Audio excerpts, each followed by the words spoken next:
I am now going to head over and invite our next speaker, Ms. Jyothis Mathew, who's the head of school, Treamis World School in Bangalore.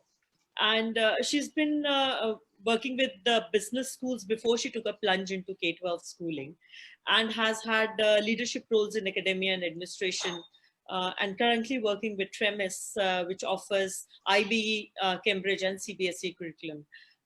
They follow the IB PYP program in the primary years, and they are now in the candidacy for IBDP program. And she has had a pivotal role in managing this transition of the school to be an IB school. Over to you, Ms. Jyothis, to share your views on what transformation do you see in your institution, and what are the innovations? First of all, hearty good evening to all of you, and thank you, Ms. Meena and Ms. Seema, for this opportunity. It's indeed a great privilege to be among all these panelists who are eminent academicians. She has already given a very good introduction. So I work as the head of the school for Treamis International School in Bangalore. Treamis is an international co-educational day and residential college preparatory school located in Electronic City, Bangalore. We have two schools on the same campus. One is dealing with the national curriculum, CBSE, and the other one dealing with the international curriculum, IB and Cambridge. Now, I'm completely in alignment with whatever Chitrakala ma'am said, and she has covered almost all the points beautifully, and I have some takeaways as well, which I have written down, especially the learning stations, the workstations. And today, yes, I will be talking about the transformation from the pre-COVID phase to the current scenario, particularly in the context of the experience that I had to traverse through in my own institution. So one of the best and positive outcome of this transformation, which I see, is that the equal and dedicated involvement of all the stakeholders. As the very old saying goes, it takes a village to raise a child.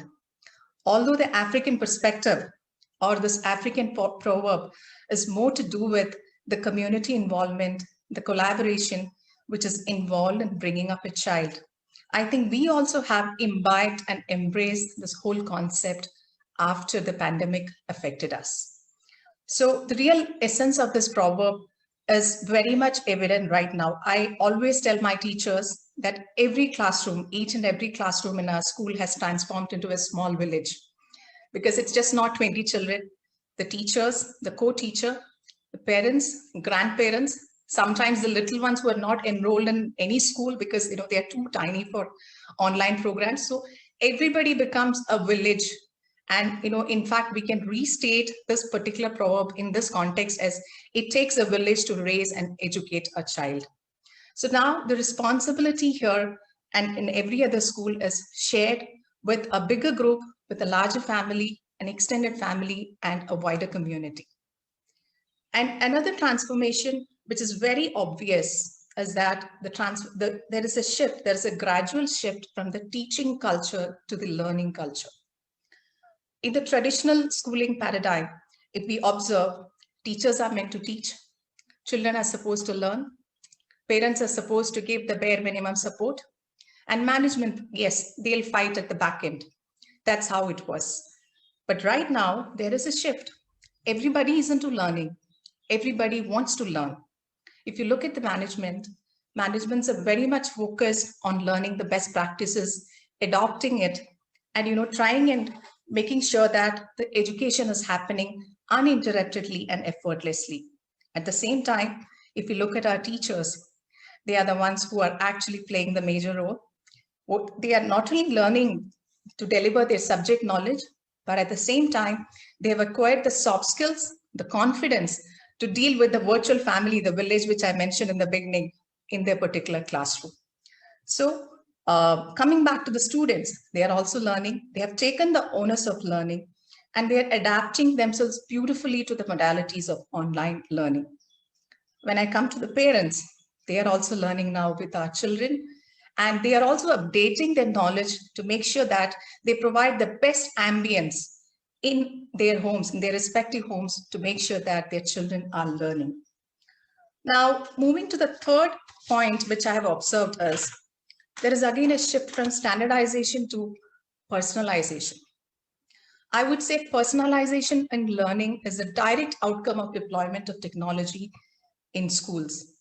For example, in our earlier program, before the pandemic, the teacher-student ratio was 1:20. But right now we have made it into 4 small classrooms, which is of the class strength is 5 and 1 teacher is handling it.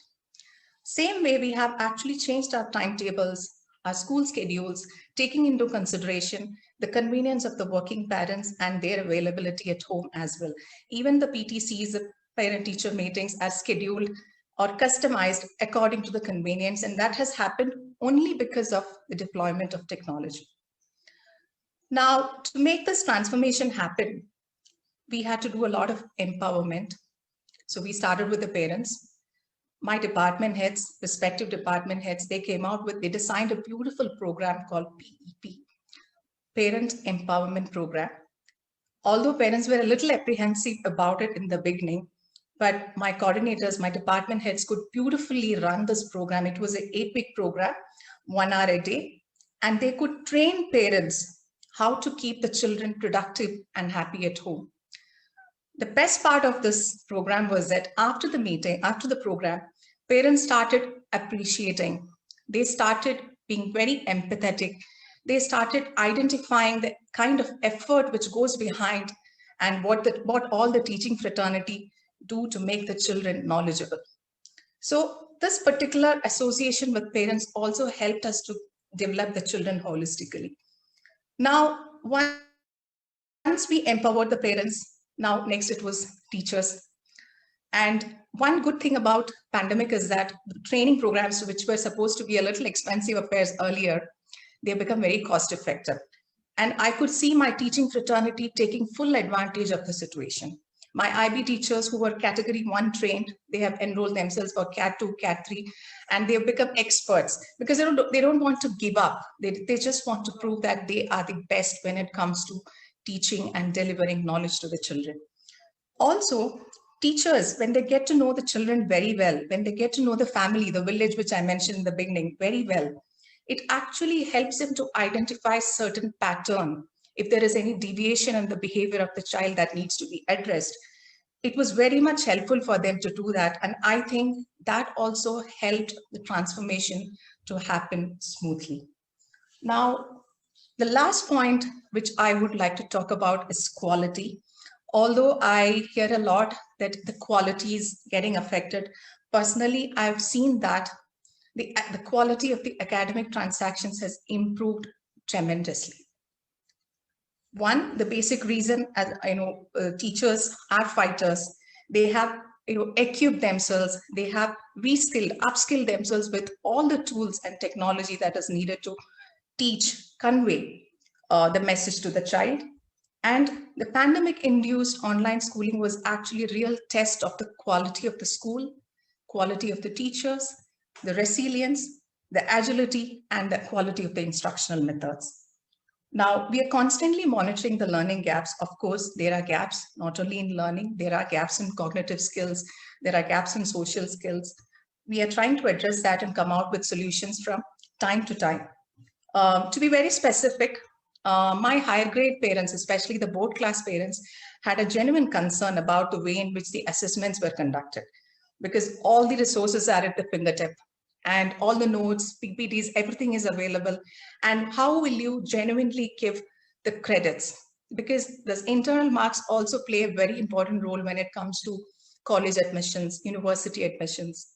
So that's when we decided to go ahead with a Viva component. So we also started giving a small weightage for Viva for the higher graders, along with the written component, which worked really well because children understood this is not going to work. And it has actually given a lot of credibility to the assessment process as well.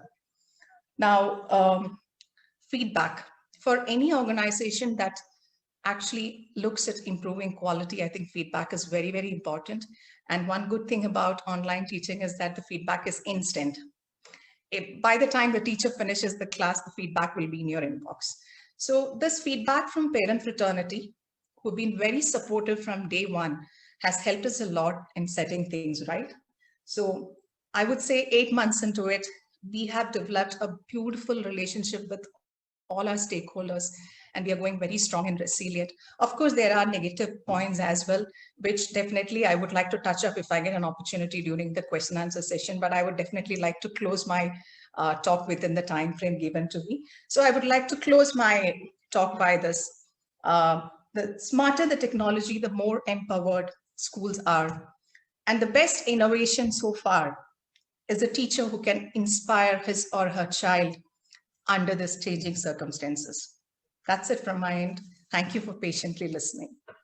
Thank you so much, Jyotish ma'am. It has been pleasure to listen and understand what are the various things that you've been doing, and very informative as well on the initiatives that you've taken. Obviously, that brings about also to share the new things that have been done in your school.